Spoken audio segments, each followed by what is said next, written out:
पाकिस्तान की सियासी और मौशी मुश्किलात के दौरान जब हर तरफ एक घुटन ज़दा माहौल है एन उस वक्त मुल्क की मुआशी सूरत हाल और इंटरनेशनल स्टैंडिंग में बेहतरी का इशारा देती एक खबर ठंडी हवा का झोंका साबित हो रही है। पाकिस्तान ने क्रिप्टो करेंसी की 2 बड़ी एक्सचेंज को NOC जारी कर दिया है। इस इकदाम के बाद पाकिस्तान में वर्चुअल एसेट्स के हवाले से रेगुलेशंस में मदद मिलेगी। क्रिप्टो करेंसी अपनाने का फैसला कितना अहम है और इसका हमारी मईशत पर क्या असर मुरतब होगा, इस सब पर बात करेंगे। हमारे साथ मौजूद हैं क्रिप्टो एक्सपर्ट अब्दुल राफे। बहुत शुक्रिया प्रोग्राम में अपना कीमती वक्त देने के लिए। सर, ये जो पाकिस्तानी लेमैन है या मैं अपनी ही बात करूं तो मुझे अभी तक नहीं पता कि क्रिप्टो करेंसी क्या होती है और अभी तक ये इलीगल थी, अब इसको लीगल किया जा रहा है, इसको NOC भी दिया जा रहा है। थोड़ा इस पर ब्रीफ कीजिएगा ताकि हमारे जो देखने वाले हैं, सुनने वाले हैं, वो जान सकें कि ये क्रिप्टो करेंसी है क्या और अब NOC आने के बाद इससे हमें क्या फ़ायदे होंगे। जी, अस्सलाम first of all thank you very much आपने इनवाइट किया। मैं कोशिश करता हूँ कि इसको थोड़ा-सा आसान अल्फाज़ में एक्सप्लेन करने की कोशिश करूँ। देखें, क्रिप्टो करेंसी कोई नई चीज़ नहीं है, ठीक है? और आप जहाँ लेमन की बात करते हैं, इस वक़्त पाकिस्तान में 1.5 से 2 करोड़ लोगों ने अकाउंट बनाए हुए हैं क्रिप्टोज़ के बायनेंस पे। ये डेटा बायनेंस ने रिसेंटली शेयर किया है। तो अब जो होने जा रहा है, वो ये होने जा रहा है कि गवर्नमेंट ने ये फैसला किया है, जो मेरे ख्याल से एक बहुत ही खुशाइन फैसला है कि किस तरीके से हम इसको एक टैक्स ब्रैकेट में किस तरीके से लेके आ सकते हैं, किस तरीके से हम मेक श्योर कर सकते हैं कि थ्रू रेगुलेशन हम एक फॉरेन इन्वेस्टमेंट अट्रैक्ट करें और किस तरीके से हम मेक श्योर करें कि जी इकोनॉमिक एक्टिविटी लोकली क्रिएट हो और लोकल जॉब क्रिएशन हो। ये एक रेवोल्यूशनरी फाइनेंशियल टेक्नोलॉजी है। हमें इसको सिर्फ इस तरह नहीं देखना चाहिए कि जी हमारे पास बिटकॉइन और इथेरियम ट्रेड करने का तरीका आ गया। वो तो अभी भी है। वो तो आज की डेट में भी पाकिस्तान में लोग क्रिप्टो बेतहाशा तादाद में यूज़ कर रहे हैं, अरबों डॉलर का काम कर रहे हैं। लोगों को अच्छी तरीके से पता है कि क्रिप्टो है क्या। ये जो NOC का काम किया है, ये एक पहला स्टेप है towards the full fledged regulated locally embedded exchanges, जिसके थ्रू फिर आप ये समझें कि investor protection, investor education, business creation सही और सबसे बड़ी बात ये कि tax enhancement and flight control को रोका जा सकता है। सही। तो आपने ये जो मुझे बताया कि 1.5 से 2 करोड़ अकाउंट्स इसके ऑलरेडी थे, लीगल तो ये अब हो रहे हैं, NOC को अब मिल रही है, तो मतलब वो जो अकाउंट्स थे क्या वो इलीगल थे या उनकी कोई लीगैलिटी थी? देखिए, इल्लीगल तो नहीं कह सकते हम, ये तो इसी तरीके से है ना जी। देखें कि वो एक बाइनेंस डॉट कॉम की या कुकॉइन डॉट कॉम किसी भी एक्सचेंज की एक सर्विस ग्लोबली है। जैसे दुनिया भर के फॉरेक्स अकाउंट्स होते हैं, क्या वो बारी-बारी पाकिस्तान में आके अपने आप को लीगल करवाते हैं? नहीं करवाते।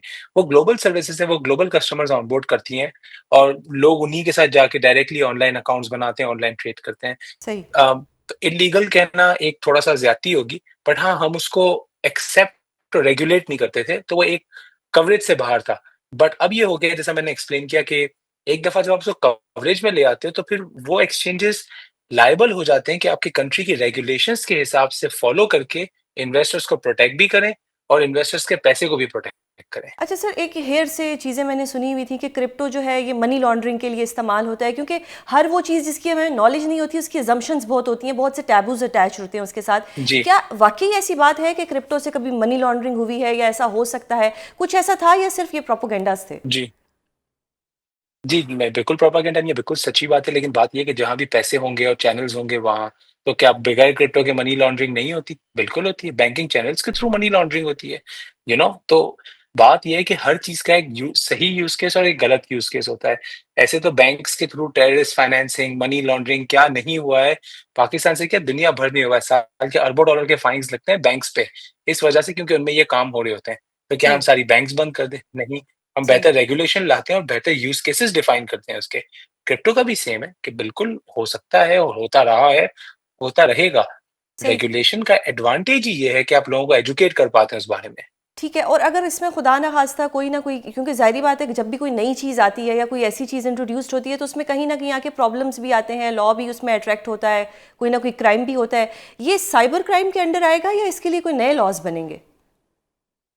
देखिए जी, ये तो आपको लॉ मेकर्स बेहतर बता सकते हैं कि वो किसके अंडर में आएगा, बट अल्टीमेटली अगर आप देखें तो पीवारा की जो बॉडी है, जहाँ तक मेरी अंडरस्टैंडिंग है, जितना मैंने स्टडी किया है, ये जो पीवारा की बॉडी है वो आपको काफ़ी एक अच्छा स्टार्टिंग फ्रेमवर्क देती है कि ये more of a financial instrument है, तो साइबर क्राइम किसी फाइनेंशियल इंस्ट्रूमेंट में भी होगा, तो वो एक खास तरीके से उस पे लॉ अप्लाई होगा जो आज के फाइनेंशियल इंस्ट्रूमेंट में अप्लाई हो रहा है। सही। अल्टीमेटली तो यही होना चाहिए, चाहे वो किसी भी किस्म का क्राइम हो। सही। और ये जो वर्चुअल एसेट्स हैं ये पाकिस्तान की इकोनॉमी में किस तरह से एक अच्छा किरदार अदा कर सकते हैं और ये कितना खुशाइंद है पाकिस्तानियों के लिए?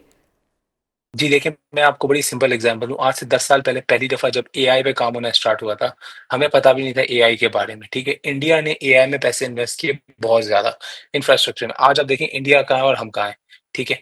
आज हमें एक गोल्डन अपॉर्च्युनिटी मिली है ब्लॉकचेन स्पेस के अंदर which is called finance 2.0 in the world.